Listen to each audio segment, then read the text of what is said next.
Allah, apa akhir kalimat kamu yang kamu lafadzkan Allah, Allah.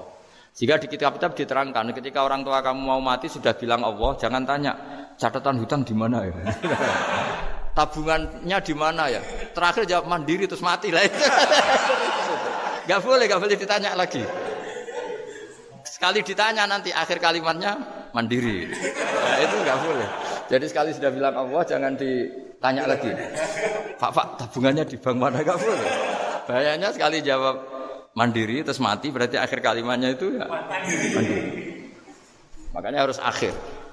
Jangan nanti statusnya itu mangkana akhiru kalami, memang akhir dari yang dikatakan itu kata Allah. Nah sebetulnya teks hadis itu la ilaha illallah. Ini pinternya Kiai Jawa. Lagi-lagi kembali ke kultur. Kiai Jawa itu kiai yang bisa modifikasi kultur. Sebetulnya kalimat hadis itu yang masyhur, itu yang populer itu la ilaha illallah. Tapi Kiai Jawa itu dan itu ngikuti kitab-kitab Arab juga, kitab-kitab. La ilaha illallah itu resikonya tinggi karena di situ kan tiada Tuhan yang berhak disembah kecuali Allah. Ada kata la ilaha ini. Nah, takutnya pas la ilaha sudah mati. Nah, karena itu ada resiko la ilaha gak khatam, berarti tiada Tuhan. Nah, sehingga karena ini dianggap riskan. Ya, terus Kiai Jawa ngajari sudah lah, enggak usah kepanjangan ya, sudah Allah. Jadi itu sudah agak-agak rekayasa lah, agak-agak istihad gitu. Maksudnya istihad itu sebenarnya teks panduannya itu la ilaha illallah. Teks panduannya. Tapi kiai-kiai itu tentu yang paling tahu tentang kehendak Nabi karena nekuni ilmu itu lama sekali. Kita ngikuti cara-cara ditentukan para kiai.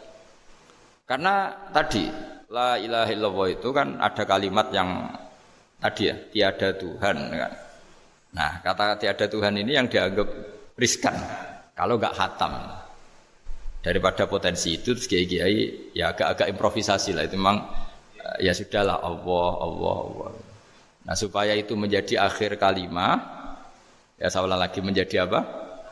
Akhir kalimat. Setelah itu kata kitab-kitab jangan tanya hal lain. Ya, sekali ditanya nanti dia akan ngelafatkan hal lain itu. Ya tadi misalnya tabungannya di mana gitu. Mesti jawab sini. Nah, yang ribet kalau wong kuno itu ning laci, ning sorogan, berarti kalimat terakhirnya ya laci sorogan itu. Nah, sehingga terus itu pinternya guru-guru kita. Jadi saya ulang lagi ini yang terakhir saya pesen, latihlah iman seperti imannya para ulama, para aulia, syukur-syukur yang dekati imannya para nabi. Itu cara berpikir itu al-khalqul awal. Afa'ayina bil khalqil awal. Qul yuhyihal ladzi ansaha. Nah, yang terakhir saya pernah ditanya, ya agak gojekan, agak guyon, tapi saya ditanya. Saya itu enggak bisa melihat, Gus. Aneh orang Afrika itu. Kan misalnya ada Miss Afrika itu. Di sana itu orang paling cantik. Malah kadang itu ada kriminal gitu, karena orang Afrika merkosa Miss Afrika. Itu kata orang Indonesia, Gus, dikekno aku ora doyan gitu. Itu kan. Itu lah ini kan secara syariat mungkin lelaki itu punya rasa dengan perempuan itu ya kalau berpakaian serono atau gimana secara teori. Tapi sebetulnya oke itu benar. Tapi sebetulnya ada ansaha awala bar. Orang Indonesia itu didesain enggak suka orang Afrika. Orang Afrika ya didesain enggak suka orang Indonesia. Sehingga orang-orang Afrika kalau melihat orang Indonesia yang paling cantik mungkin ya iskal. Wong cempeh kayak gampang gitu kok cantik gitu. Mungkin perasaannya cowok-cowok Afrika ya gitu. Itu cantiknya di mana? Orang Indonesia kebalik kan? Kalau cowok-cowok Indonesia ngelihat Miss Afrika itu cantiknya itu nangdi gitu. Kok sampai ada pemerkosaan tuh apa itu? Nah itu menunjukkan Allah yang Maha Kuasa. Allah itu mendesain gennya orang sana. Beda dengan kita. Ya itu bukti bahwa Allah itu nggak bisa. Ya sudah semuanya itu Allah yang mendesain. Itu bukti bahwa manusia itu bisa apa di depan kau. Orang kayak Afrika kok disuruh bilang cantik, kita kan protes. Cantiknya di mana? Mungkin orang sana juga protes ke kita. Orang Jawa cempeh itu kok cantiknya dia. Itu orang-orang Indonesia kalau melihat bule cantik itu kan ketemu kan janggal. Orang-orang Jogja, bule wayune nang ndi gitu. Kulitnya gitu kan sama mereka juga bilang kita mungkin seperti itu. Itu namanya didesain ansaaha awal apa? Mar sudah memang desainnya seperti itu. Nah di sini supaya kita ingat. Nah, ingat bahwa hati juga gitu. Ketika kita cinta istri itu janggal betul kalau terjadi konflik. Tapi kalau sedang konflik itu janggal betul terjadi perdamaian. Nak lagi mau ngangkel itu ya problem betul.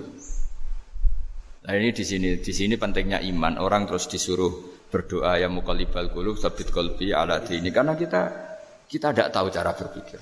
Ada perempuan cantik sering merengut, pecintanya ya banyak, dianggap pemikir serius. Tapi kalau baru gedeng namanya ya merengut, bukan pemikir. Orang senyum itu kita seneng gitu. Tapi kalau baru gak seneng, murahan guyu. Itu jadi manusia itu unik. Hanya sama, tapi cara nganalisis beda. Tinggal sedang seneng apa enggak. Lucu kan? Ada orang anteng di rumah, itu kalau lagi seneng ya, oh itu anteng gak banyak ngeluyur. Tapi baru gak seneng, seneng ngomah nganggur. Nah, itu kita tidak pernah tahu. Kita simpulkan apa itu tidak pernah tahu. Makanya wisata, pernah ada orang wisata datang ke sini tak nasihatin. Orang wisata itu kan senang di kampung-kampung yang terbelakang gitu, melihat orang manusia pohon, melihat apa. Terus saya bilang, itu kan kasihan kan, masa manusia jadi objek. Bahkan bayangannya ya kalau mereka jadi modern jadi gak menarik kan. Padahal kita yang orang pendidikan kan inginnya mereka terentas lah dari kultur itu. Ya itu kan gak sambung kan. Yang satu bilang unik, masyarakatnya masih unik, masih naik-naik pohon. Tapi bagi orang pendidikan kan tersiksa kan. Ini bangsa kita, warga kita kok masih seperti itu. Makanya orang wisata itu nasihati, kamu ke sana itu niat melihat apa niat mengentas? Kalau niat mengentas, tak jamin ada pahala. Bagus, mau niat mengentas katanya. Niatnya baru sekarang apa mulai dulu-dulu? Ya, baru sekarang. Ya, ini cerita dari manusia itu semudah itu, Pak. Nah, setelah kamu ngaji ini, kamu tidak akan janggal terhadap kenapa Nabi itu begitu santai. Ketika tadi makanan misalnya satu wadah itu cukup untuk orang 300. Sampai Jabir yang ngundang Nabi kan hanya kambing kecil, cukup orang 6. Ternyata Nabi ngajak orang 300 lebih. Tapi Nabi bilang ya sudah semuanya makan cukup. Kata-kata Nabi kan zaman dulu belum ada beras, belum ada Allah itu bisa kok mengenyangkan malaikat tanpa makan gitu. Susahnya apa mengenyangkan manusianya dengan nasi sedikit itu ya Nabi ya santai aja, semuanya kenyang santai. Ya ini itu iman-iman yang sudah benar-benar awal amarah, sudah Allah tidak harus terdikte oleh nasi. Kalau nasi sedikit harus cukup orang sedikit, kalau banyak harus orang banyak. Allah tidak perlu kena aturan itu semua, tidak perlu. Misalnya ini Tuhan kata kok kamu atur itu gimana, tidak bisa. Saya Pak Bakar hanya ngaji ini insya Allah Anda setelah baca mukjizat, keramat itu tidak istilah. Ya saya kira demikian. Assalamualaikum warahmatullahi wabarakatuh. Waalaikumsalam warahmatullahi wabarakatuh. Terima kasih sekali Gus Baha atas tausiahnya. Terinfo dari panitia ada ratusan pertanyaan Gus. Tapi ya sudah ditulis panitia 2 pertanyaan ya Gus. Wah banyak betul. 2 Gus. Baik, saya bacakan langsung 2 atau satu-satu Gus? Langsung 2 aja. Baik, pertanyaan pertama dari Pak Andi, perwakilan dari Blora Gus. Perkembangan sekarang ini banyak penceramah yang muncul, namun terkadang terjadi perbedaan pendapat di antara mereka, sehingga umat yang baru belajar agama seperti kaum milenial menjadi bingung harus mengikuti pendapat ulama yang mana. Bagaimana menyikapi hal tersebut, Gus? Pertanyaan pertama. Pertanyaan kedua dari area Solo, Gus, dari Ahmadi Nugroho. Bagaimana cara kita berbakti kepada orang tua yang sudah meninggal, di mana semasa hidup orang tua kita pernah meninggalkan sholat? Pernah meninggalkan? Pernah gampang. Ya. Kalau sering gitu. Pertanyaannya, apa yang harus dan sebaiknya kita lakukan sebagai anak Gus? Enggak Gus. Yang ngaji di sini itu banyak ya, mulai yang nekuni bisnis apa saja lah, termasuk yang di Grab ya, termasuk Pak Polisi kadang yang ngaji terus ya nggak apa-apa. Dan semua saya itu termasuk kiai yang nggak pati suka ada pertanyaan, bukan karena apa ya, makanya tak batasi 2. Karena pertanyaan itu biasanya itu dipikir dari rumah, terus tema yang pokok itu gak pati dirungokno, sementing kok iso takok. Iya. Sehingga itu iya. Nah, ini lama-lama yang janda tanya, caranya pejabat jodoh kan ribet nanti itu. Makanya ya, tapi ya senang saya ada pertanyaan ya senang. Cuma kenapa saya tidak membuka terbuka karena tema kita kan kiai ya, kiai itu kayak dokter, tahu misalnya saya tadi tema itu supaya orang itu tauhidnya kokoh dengan karena zaman akhir itu yang paling mengkhawatirkan itu apa? Tauhid gitu. Tapi kalau tanya ini diberi hak, itu orang kan sudah punya pikiran sendiri mau ditanyakan, padahal itu subjektivitas dia. Jika tanya ya sudah sekadar, tapi ya nggak apa-apa, tetap saya senang, cuma nggak boleh banyak-banyak. Dua itu sudah kebanyakan. Yang kedua tak jawab serius. Ketika kita punya orang tua yang punya hutang. Jadi yang dibahas Nabi itu hutang dulu. Itu karena hak adami. Hak adami itu tuntutan. Jadi kalau dalam kitab fikih itu ada istilah haqqullah mabniun alal musamahah wa haqqul adami mabniun alal musyahah. Jadi kalau hak Allah itu Allah lebih rileks. Karena Allah itu tidak butuh disembah, tidak butuh dipuja-puja. Allah sudah terlalu besar. Al-Qayyum sudah besar sendiri. Sehingga Allah itu mudah ngabaikan haknya itu mudah. Tapi kalau hak adami bawaan manusia itu kalau hartanya dibawa orang itu ingat terus. Sehingga harus diselesaikan. Maka Nabi kalau mau mensolatkan jenazah tanya punya utang enggak. Tapi kalau orang itu misalnya apa ya, enggak sholat atau apa itu Nabi masih ringan. Yang ditanyakan imannya. Bukan berarti kita nyepelekan sholat enggak, tapi memang agama ini yang diprioritaskan itu hak adami.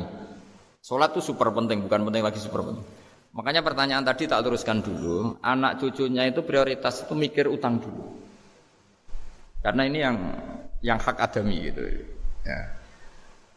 Nah, setelah utang itu selesai baru dipikirkan menurut sebagian ulama, anak ini boleh mengqodoi sholat yang ditinggalkan orang tuanya. Atau dikafaroi, misalnya per sholat nilainya sekian terus dibayarkan ke fakir miskin. Nah, tapi pertanyaan seperti ini sepertinya mengganggu. Mengganggu itu begini, takutnya jadi masif.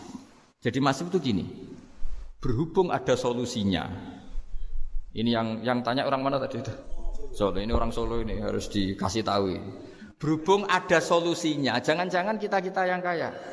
Misalnya Pak Yusuf atau Bu Sulis kaya. Kalau nak punya tabungan, nak saya tidak usah sholat ya, nanti gampang. Karena per sholatnya kan nilainya hanya sekian gitu. Umur saya kan paling tinggal berapa, itu cukup berapa? Depositonya cukup. Iya cukup untuk mengganti, itu kan ribet. Makanya solusi itu ya kadang tidak baik. Karena nanti dipakai seenake dhewe. Makanya dulu itu terkenal ada guyonan seorang kiai ditanya. Ini guyonan nyata. Pak Kiai, katanya Kiai itu orang suci, tapi kadang-kadang kok maksiat juga. Si Kiai ini jawabnya ngawur sekali. Justru yang boleh maksiat tuh Kiai, kamu enggak boleh. Terus, kenapa Pak Kiai? Dia tahu caranya tobat, kamu enggak tahu. Kacau kan? Jadi yang melanggar hukum itu kan yang pakar hukum. Tahu itu. Tahu ilmunya. Cara melanggar tapi enggak bisa dipidanakan itu. Punya penghapusnya Gus. Ya punya penghapusnya. Itu kan ribet kan. Artinya gini ya, yang orang Solo tadi, kalau kadung terjadi orang tua kita tidak sholat, saya ulang, kalau kadung terjadi orang tua kita tidak sholat atau pernah meninggalkan sholat, kita sebagai kiai itu punya cara supaya yang untung tuh fakir miskin. Misalnya kita fatwa dikasih fidyah atau fida atau apa. Tapi ini bukan cara yang jadi solusi karena takutnya nanti jadi gerakan masif tadi. Gerakan tidak usah sholat diganti, ya itu kan ceribet jadi.